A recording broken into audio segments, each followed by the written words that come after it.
Hello, Ray Phoenix here. Welcome to Let's Play Twisted Metal 4, The Joneses, Part 4. So now we're finally back going to the good old oil rig, where there's a drill that apparently could drill a crude and black treasure, but above it are riches beyond measure. I wonder what those riches could be. So this level's pretty much just a really large battleground. This will be out in sea. Some of it look like the middle of the sea. I don't know, maybe the water is just that badly contaminated in the year 1999 or whatever year this is supposed to be. From all the sci-fi stuff made the water turn orange or beige or whatever color that is. So you're pretty much battling over like beige or orange water pretty much.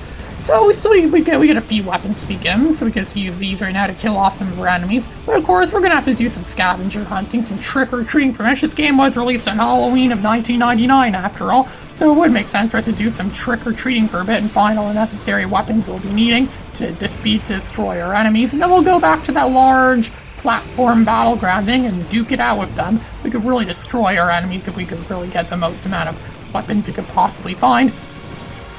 Well, I already did quite a number on these guys actually. Most of them are almost destroyed. There's only one part of this entire level that gives you a health refill. I'll give you a hint. It was hinted in that text we saw at the beginning of the level, the loading screen. Yeah, that's considered to be the Easter egg of this level, the Easter egg or gimmick behind this level. So, of course, there's our new favorite weapon, the Auto Lob, which I'm going to pick up and use that on our enemies, of course, because why not? This probably is the best weapon in the game. It's a really underrated weapon. And oh, look at that. Science fiction technology is made by car pretty much merged with the floor. I pretty much am the floor right now. I've merged in with the floor. I'm just barely floating in space above it. But yet, I'm not falling into the ground. Let's do a hyperspace and get out of that. And look at that, I froze both of them, so that way I could just take the Auto Lob and destroy Orbital, and then use the other one to destroy Drag Queen. I wouldn't completely destroy Drag Queen. I did badly damage Drag Queen, though. Drag Queen is pretty much the discount Thumper. Kind of like how the K-Bots, or what are they called, the Go-Bots, like the Kmart Transformers. He's like the Kmart of Thumper, pretty much. The Drag Queen. Drag Queen pretty much is a big joke. It's just some guy dressed in drag that wants to become a famous singer or something like that. And you pretty much just some guy. Something like that might actually work kind of well in today's world with all the pride stuff that goes on in today's world. But in 1999 it was considered like a joking thing, I think. And it also really is considered a joke considering what Twisted Metal is supposed to be. And look, now I'm merging with the wall now. So much merging with things in this level. I guess all this futuristic technology they threw into 1999 really made our world messed up kind of thing, all wonky and like that. This is why we shouldn't have introduced futuristic technology in 1999. We should have saved that for the future, which is when we should have. We should get the new futuristic technology. And Microblast is like kind of time of his life in this level, where he's just really small and really fast. He can easily drive around all the hallways and corridors. This level's all filled with hallways and corridors. It's really easy to get away from your opponents that way and find a bunch of weapons, a bunch of useful weapons. A lot of the weapons in this level are actually useful to use against your opponents. Right now I'm just stuck using the petty little machine gun that does pretty much no damage at all, really, or barely any damage. I don't even know why I'm using it. Yeah, I even ask myself those questions all the time too. I wonder why I still use a machine gun, even though it clearly sucks in this game. It doesn't really do much damage like it did in the first few games. And even the first game, it overheated over time. If this machine gun overheated in this game, then it really defeats the point of using a machine gun at all. They might as well just, I don't know, collect as many weapons as you can. Otherwise, which weapons only respawn every so often, so no, look at that, he's being cheap now. Trash Man's is going invisible now, so I can't see him or know anything that he's doing. He's being cheap. What do you expect? Look at that. It's like a teleport. It takes us to the platform that the health always spawns on. This is the only place in the level where you get health. There are no full health pickups in this entire level, and it's always brought to you by a helicopter that flies over and brings you the health pickup. It's actually possible to destroy the helicopter, and then there won't be any more health pickups in the entire level. But I'm saving that for when I really need it. So I'm just gonna wait here for a bit and wait for some more health to spawn. And spawns need more health every now and then. It actually spawns pretty quickly. Actually, look, it just did it again. Now we're at full health again. It won't spawn for at least another 30 seconds or so. So Trash Man's health is really low. Oh, and look at that. Someone broke that glass over there. That means now it's easy for the enemies to go into that transporter, which will take the teleporter, will take them to where the health is. They can just get free health pickups whenever they want, which they're going to be doing that a lot. Because the enemies in this game are like in this level are like the enemies in Twisted Metal 3, where they always go for the health pickups whenever they're somewhat low on health. because they're cheap in that way. Well, it's actually kind of more realistic in that way, so it makes sense. Yup, that's another thing from Twisted Metal 3 that was sadly inherited into this game, which is quite an unpopular thing about Twisted Metal 3 that they put into this game. But in some ways, it's not really a problem most times. It's really only a problem in this level, really, but not so much over. I think that might be because in most levels of the game, it takes a long time for the health pickups to respawn. But they respawn quite rapidly in this level, so that's probably the case. It's an oil rig, too. What are oil rigs good for anyways? Rigging oil? Since when did oil need to be rigged? Then again, I know nothing about oil, so I'm in no position really to argue about that kind of stuff, about how oil works. Isn't oil supposed to be like a rich thing, like a rich substance kind of thing? I'm just standing here shooting homing missiles and those Patriot missiles at Warthog. Kind of ironic since that was Warthog's a signature weapon in the first 3 games, and now we're using it on him. The Patriot missiles, we're using it on them as Hornets. Using his own special weapon against it. It's kind of like when in Twisted Metal 3 when you're Thumper and you're going against Firestarter, because Firestarter stole Thumper's weapon from the first 2 Twisted Metals, and in this game, Drag Queen is Thumper's weapon. Yeah, I'm sure Bruce Cochran is rolling in his grave or wherever he is right now, knowing that some weirdo, some drag queen weirdo stole his special weapon and is using it to destroy people in Twisted Metal, a tournament that he should have rightfully have won some long time ago. And Microblast is actually kind of easy if you ram into him. That's because he's weak as hell. Microblast is clearly a joke. I actually tried playing this game as Microblast once, and I gave up before I got to this part of the game because it was just too dang difficult. Microblast is a joke. He's the jokiest joke character in the entire game. I don't even think you're seriously intended to beat the game as Microblast with how small and weak he is. And look, there's Drag Queen. Again, Drag Queen is, a Drag Queen actually is like moderately strong.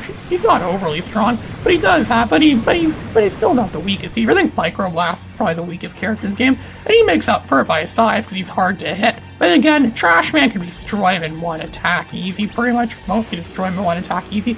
Trash Man could very well be considered the weakness of Microblast. And Microblast is the weakness to pretty much no one, because Microblast sucks. His special weapon is pretty much a speed missile. He doesn't even have a real special weapon, and it's pretty much useless. That's what also makes him suck. So he actually kind of breaks that tradition that every Twisted Metal game has had up to this point, where, sure, the weakest characters in this game usually have the best special weapons in this game. A weak character, awesome special weapon. A strong contestant? Probably not. Well, probably not going to have a good special weapon. That's usually how it is in these games.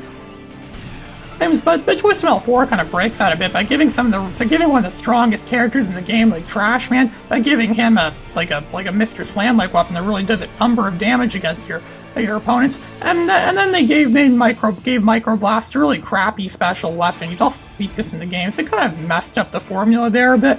But I'm not gonna. I mean, that's not really a serious problem in this game. Most contestants in this game are really good. Even that, and then again, pretty much all Twisted Metal games have contestants that aren't so good. They're kind of like a joke. They're not really expected to seriously beat the game. Which sure, I beat the game of every contestant in the original Twisted Metal.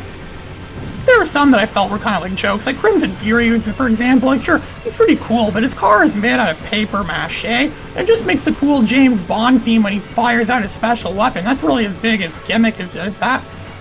And then there's Pit Viper, which Pit Viper is the only contestant from the original Twisted Metal that never returned in any of the Twisted Metal games. So obviously Pit Viper is supposed to be like some sort of joke, or at least she seemed like a joke. I think she was considered to return in Twisted Metal too, but then they made her Grasshopper. So Drag Queen is all that's left in this battle before we have to go after the bosses. That's right, we're going to be going after 2 bosses in this level, not 1, because we're too good for 1 boss now, right? So Drag Queen's just gonna pretty much throw everything he has at us. And that little hot rodder of his, he thinks he's cool. It's like a frickin' Hot Wheels car. He thinks he's cool, but really he's just gonna get killed by us. There, now we're gonna fight against, Super Slam, it's Super Augur. They're back. Mr. Slam has returned from Twisted Metal 2, and now he's Super Slam, and Augur from Twisted Metal 3 has returned as Super Augur. The 2 counterparts in those games have banded together. They're now going to kill us, pretty much. So there's a really cheap way to defeat Mr. Slam or Super Slam by just freezing him right there. Like I stood right there, put the freeze him at the end, and he's dead now. Only Super Augur isn't as easily fooled by us. In fact, he's almost never fooled by us. It's like the wiki, the Wikipedia, the Twisted Metal wiki, and a lot of guides and things like that tell you how to get through this level easy. A lot of them lie. They say they make it seem like, Super Augur sometimes gets past that trick, but really, Augur rarely ever falls to that trick. Most of the time, you have to fight Augur the traditional way, which looks like that's what we're going to be having to do. So we're gonna have to, like, go toe-to-toe against him, like, drive to him and smash him, stuff like that, which is really how you should be fighting the boss. Well, then again, we kind of had an unfair challenge here, because it was two bosses against one of us. Then again, is it really an unfair challenge when we have a better brain than both bosses combined together? Of course, Augur is gonna slack off. He's just gonna say, yeah, well, I'm not gonna go after you, I want you to go after me. Yeah, pretty much. It's unknown who drives these bosses. Hope you like to think that Super Augur is driven by Buster Cobb once again from Twisted Metal 3. So yeah, I don't think he's going to be coming after us anytime soon, so we'll just have to go and take the fight to him to fight the Super Augur. Augur probably was the best new contestant that was introduced in Twisted Metal 3. He was pretty powerful. He actually is better than Mr. Slam in a lot of ways. Instead of just grabbing onto the car, he actually drills into them and does a lot of damage and throws them away. But he actually was better than Mr. Slam in a lot of ways. It's a shame we don't really see Augur much in much of the later games. He's only in these two games, Twisted Metal 3 and 4. And Twisted Metal 4, as you can see here, he's a boss. And they were a little bit lazy with Augur in this game because they actually did reuse his model from Twisted Metal 3 in this game. But it was a good model, so I guess it makes sense they would reuse it. The only thing they changed really was the coloring scheme. He used to be yellow. He was yellow in Twisted Metal 3, but now he has like more of a brownish texture to him now too, and slightly different color tone. Other than that, he's exactly the same pretty much. And if you play as him in this game too, you'll find that he's pretty much exactly the same in this game as he was in Twisted Metal 3. But also does have an interesting thing though. If he's a boss in this game, he's clearly larger than pretty much most of regular contestants in this game, since he's a boss. But he looks exactly the same as he was in Twisted Metal 3 in the car, and most of the contestants in Twisted Metal 3 looked of a similar size to him. But so that kind of makes an interesting point there. Are the contestants in Twisted Metal 4, are they smaller than the ones in Twisted Metal 3 in general? I don't know. I'm pretty sure Thumper was nearly as large as him, or close to as large as him in Twisted Metal 3.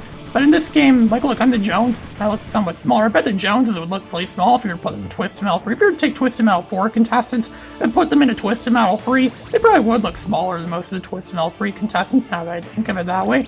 The scaling, but again, I don't think they were too concerned about scaling between different games, cross-game scaling, whatever you'd call that. I don't think they were that concerned with stuff like that. He's Super Augur. He's supposed to be a boss, a powerful boss. And look at that. Super Augur's going to go in that transporter there. This is another chance to possibly use the freeze tactic, which, as I said before, rarely ever works against Super Augur. Look at that. He's just going to merge with the side of the wall. There's how good everything is merging in this game.